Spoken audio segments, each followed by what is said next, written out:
વિદ્યાર્થી મિત્રો, ધોરણ 10 વિષય સંસ્કૃત મોસ્ટ આઈએમપી. વિદ્યાર્થી મિત્રો, વિભાગ એમાં જે ગદ્ય વિભાગ પૂછાય છે એમાંથી 4 માર્કનો હોય છે. પ્રશ્ન નંબર 1, 2 આપેલા હોય છે. એ ગુજરાતી સંસ્કૃતમાં આપેલું હોય છે. વિદ્યાર્થી મિત્રો, આપણે ગુજરાતી ભાષામાં અનુવાદ કરવાનું હોય છે. તો પ્રશ્ન 1 એના આપણે મોડલ ગદ્યાખંડ આપણે લીધું છે. તો દરેકને આ જે ગદ્યાંશ ગણ છે એ તમારે તૈયાર કરી લેવું જોઈએ. તો પહેલો એવો હતો, પહેલા પેરેગ્રાફનું ગુજરાતી એવું છે: હવે તમનું માછીમારો પાકું વચન સાંભળીને માછલીઓને પરસ્પરસ કહ્યું, આપણે માછીમારોના વાર્તાલાપ સાંભળ્યો, હવે આપણે શું કરવું જોઈએ? પછી અનાગત વિધિતા નામની માછલી બોલી, મને લાગે છે માછીમારો ખરેખર અહીં આવીને આપણે મારી નાખશે, તો હવે અહીં એક ક્ષણ પણ રહેવું યોગ્ય નથી. આજે રાત્રે જ કોઈક નજીકના સરોવરમાં જવું જોઈએ. હું તો અત્યારે જ બીજા જળાશયમાં જાઉં છું. તો વિદ્યાર્થી મિત્રો, ઉપર જે સંસ્કૃતમાં પરીક્ષામાં પૂછાશે આપણે એમાં ગુજરાતીમાં અનુવાદ કરવાનો રહેશે. એ રીતે પેરેગ્રાફ બીજો મેં તમને ડેમો માટે મૂકેલો છે. તો એનો અનુવાદ છે કે પહેલાંના સમયમાં એક જળાશયમાં અનાગત વિધાતા, પ્રત્યુત્યનમતી અને યુદ્ધવિષ્ય નામની 3 માછલીઓ રહેતી હતી. પછી કોઈ એક વખત માછીમારો તે જળાશયને જોઈને બોલ્યા, અરે, આ તો ઘણી માછલીઓવાળું સરોવર છે. આવું જળાશય આ પહેલાં આપણે ક્યારેય પણ જોયું નથી. તેથી આપણા ભોજનની વ્યવસ્થા થઈ ગઈ છે. આવતીકાલે માછલીને મારવા અહીં આવીશું. ત્રીજા પેરેગ્રાફનો અનુવાદ કરીશું. વિદ્યાર્થી મિત્રો, માછીમારોને નિર્ણય સાંભળીને અનાગત વિધાતા પરિવાર સાથે બહાર નીકળી ગઈ. આ બંને તે જળાશયમાં જઈ રહી. બીજા દિવસે માછીમારોએ આવીને જળાશયમાં જાળ નાખી. જાળમાં ફસાયેલી પ્રત્યુત્યનમતી મરેલી દેખાતી હોય તેમ પડી રહી. પછી જાળમાંથી દૂર કરાયેલી તે અનાગત વિધિતા કૂદીને ઊંડા જળમાં જતી રહી. પછી યદ્ધ ભવિષ્યને પકડી લીધી અને મારી નાખી. ત્યાર પછી આવું બોલાયું, અનાગત વિધાતા અને પ્રત્યુત્યનમતી આ બંનેના સુખમાં વધારો થયો, યદ્ધ ભવિષ્યનો વિનાશ થયો. તો આ જે પેરેગ્રાફ 3નું સંસ્કૃતમાંથી ગુજરાતી અનુવાદ કર્યું. વિદ્યાર્થી મિત્રો, નંબર 4 મોસ્ટ આઈએમપી છે. આ ગદ્યખંડ એનો અનુવાદ કરવાનું છે. નંબર 4, વચ્ચે વચ્ચે ખાદ્ય વાનગીઓ અને વિવિધ પદાર્થોનું વર્ણન કરીને તેણે અતિથિની ભોજન પ્રત્યેની રુચિ વધારી. તે અતિથિએ ભોજન કરી લેતા તેણે પાણીની પણ વ્યવસ્થા કરી. આમ પોતાની ગુણ સંપત્તિ વડે માત્ર એક પ્રસ્ત જેટલી ડાંગરથી વિવિધ વાનગીઓ તૈયાર કરનારી તે કન્યા તરફ આકર્ષાયેલા શક્તિકુમારે વિવાહનો પ્રસ્તાવ મૂક્યો. જ્યારે કન્યાએ પ્રસ્તાવ સ્વીકાર્યો ત્યારે તેની સાથે વિધિપૂર્વક વિવાહ કરી તેને પોતાના નગરમાં લઈ ગયો. 5મા ગદ્યખંડનો અનુવાદ કરીશું. વિદ્યાર્થી મિત્રો, કાંચીનગરમાં શક્તિકુમાર નામનો એક શેઠનો દીકરો રહેતો હતો. તે જ્યારે પોતાના જીવનમાં 22મા વર્ષમાં પ્રવેશ્યો ત્યારે ચિંતામાં પડ્યો. અનુરૂપ ગુણ વિનાની પત્નીવાળાને સુખ મળતું નથી, માટે હું ગુણવાન પત્નીને પ્રાપ્ત કરીશ. 6ઠા સંસ્કૃતમાંથી ગુજરાતી અનુવાદ કર્યું છે. તો ગંગા નદી કાંઠે એક ગુરુ શિષ્ય સાથે ફરતા હતા.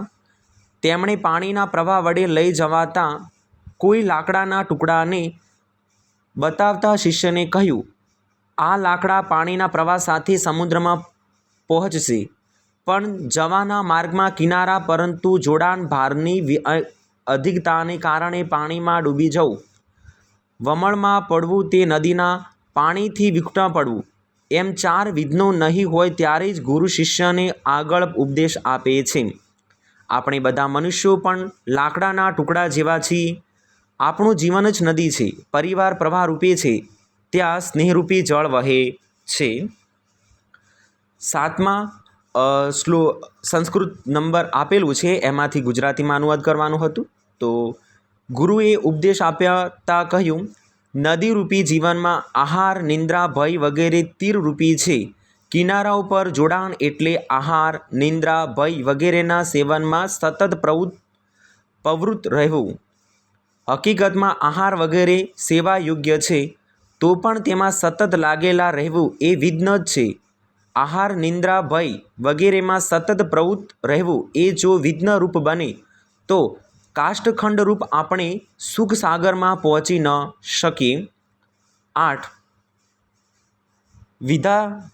વિત્તદાસ અતિ લોભી અને સમુદ્ર એવો કોઈ એક વણિક હતો.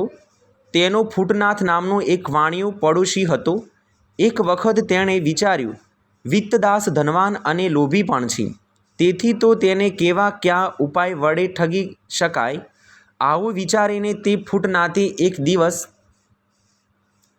વિત્તદાસના ઘેર જઈને કહ્યું, હે શેઠ, ઘણા બધા કુટુંબીજનો મારા અતિથિઓ બનશે. તેમના માટે ભોજન બનાવવા મને મારા માટે કેટલાક વાસણો મને આપો. પરમ દિવસે તે બધા પાછા આપી દઈશ. 9માં ગદ્યખંડનો અનુવાદ કરીશું વિદ્યાર્થી મિત્રો. વિક્રમાદિત્યની 12મી સદીમાં સિદ્ધરાજ જયસિંહ માલો પ્રદેશ પર વિજય પ્રાપ્ત કર્યો. વિજય પછી જયસિંહ રાજા યશોવર્માનું સંઘળું ધન લઈને અણહિલપુર પાટણ પાછો આવ્યો. ધન સાથે ત્યાંના ગ્રંથ ભંડાર પણ તેના હાથમાં આવી ગયો. આ ગ્રંથ ભંડારમાં ઘણા અપ્રતિમ ગ્રંથો હતા. તેમાં ભોજ રાજાએ રચેલું સરસ્વતી કંઠ પારણ નામે પ્રસિદ્ધ ભોજ વ્યાકરણ પણ એક હતું. 10મા ગદ્યખંડનો અનુવાદ વિદ્યાર્થી મિત્રો આપણે જોઈશું હવે. બોલવામાં યુવક જેવા શરીરથી વૃદ્ધ, જેના દાંત પડી ગયા છે, વાળ સફેદ છે અને હાથમાં લાકડી છે, તેવો માણસ અર્જુનની નજીક આવ્યો. અગાઉ ન જોયો હોય તેવા માણસને જોઈને અર્જુન આશ્ચર્યચકિત થઈ ગયો. મહાભારત કાળના સ્થૂળ, જાડા શરીરવાળા અત્યંત બળશાળી માણસોને યાદ કરીને તેણે દુઃખનો પણ અનુભવ કર્યો. તેની આવી સ્થિતિ જોઈને અર્જુન આશ્ચર્ય સાથે પૂછ્યું, ભાઈ મહાશય, તારી આવી દશા શા કારણે થઈ? 11મા ગદ્યખંડનું વિદ્યાર્થી મિત્રો આપણે અનુવાદ કરીશું. અર્જુન આ વૃત્તાંત સાંભળીને જૂના કાળના મહાભારત નામના યુદ્ધના પરિણામને યાદ કરે છે.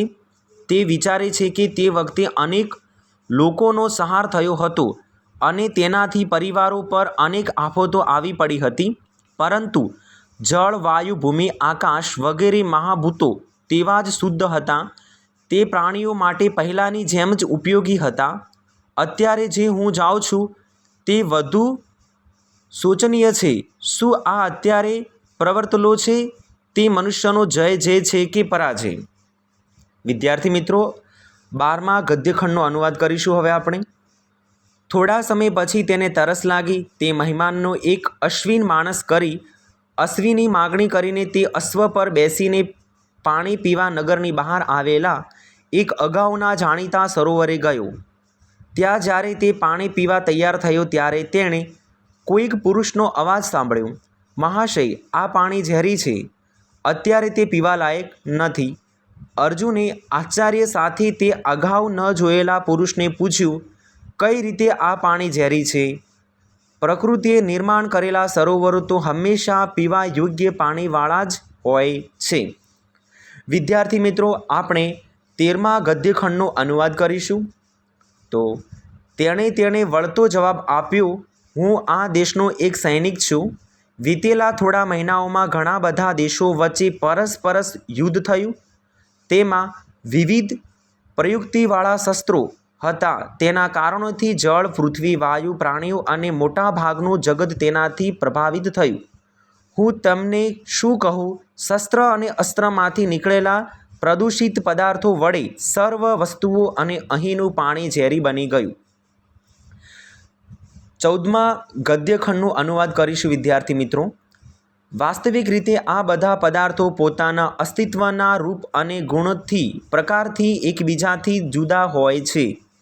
અમે પ્રતીતિ થાય છે, પરંતુ ખરેખર એકબીજાની જુદા જુદા લાગતા પદાર્થોમાં કોઈ એક સ્વાભાવિકતા સમાન હોય છે. તે પદાર્થો જ્યારે ક્રિયામાં વપરાય છે ત્યારે આ પ્રતીતિ થાય છે. આ નિયમને નિર્દેશ 2200 વર્ષ પહેલાંના આચાર્ય પતંજલિ રચેલા પોતાના વ્યાકરણ મહાભાષ્યમાં કરેલ છે. ત્યાં તેમ કહે છે. 15મા ગદ્યખંડનો અનુવાદ કરીશું. માનવોના સમૂહમાં સમાન ભોજન કરનારાઓમાં અને સમુદાયોમાં બેસો એમ કહેવામાં આવતા દુબળાઓ સાથે બેસતા નથી. દુબળાઓ સાથે બેસતા નથી. તે ધોળા માણસો ધોળાઓ સાથે બેસતા નથી. જેમનો અર્થને લય કરવામાં આવેલ અત્યંત નજીકપણું હોય તેમની જ સાથે તેઓ બેસે છે. એટલે કે સામાજિક વ્યવહારમાં ભોજન માટે આમંત્રાયેલા માણસો આકાર અને પ્રકારમાં ભિન્ન હોય છે, પરંતુ જ્યારે તેમની ભોજનની વિધિમાં પ્રવૃત્તિ થાય છે ત્યારે તેઓ પોતાની આંતરિક સમાનતાને જોતા પરસ્પર નજીકમાં આસનવાળા બેસનારા થાય છે. 16મા ગદ્યખંડનો અનુવાદ કરીશું વિદ્યાર્થી મિત્રો. ગાય વગેરેની માફક અચેતન પદાર્થમાં પણ આ નિયમ દેખાય છે. જેમ કે માટીનું ઢીફું ફેંક્યું હોય તો તે બહુ વેગપૂર્વક જઈને ત્રાસી જતું નથી કે ઊંચે ચડતું નથી. તે પૃથ્વીનો વિકાર છે. તેથી સરખાપણાને કારણે ધરતી પર જે આવે છે તે પ્રમાણે જ્યોતિનો વિકાર પ્રકાશનું કિરણ આકાશ પ્રદેશમાં પવન વિનાની જગ્યામાં સારી રીતે પ્રજ્વલિત થતું ત્રાસી જતું નથી કે નીચેની બાજુએ ઉતરતું. જ્યોતિનો વિકાર સમાનતાને કારણે જ્યોતિ તરફ જાય છે. વિદ્યાર્થી મિત્રો, આપણે જે 17 ગદ્યખંડનું જે અનુવાદ કરી આપ્યું છે એ દરેકે દરેક 16 ગદ્યખંડનો ગુજરાતી અનુવાદ તૈયાર કરી લેવું જોઈએ વિદ્યાર્થી મિત્રો.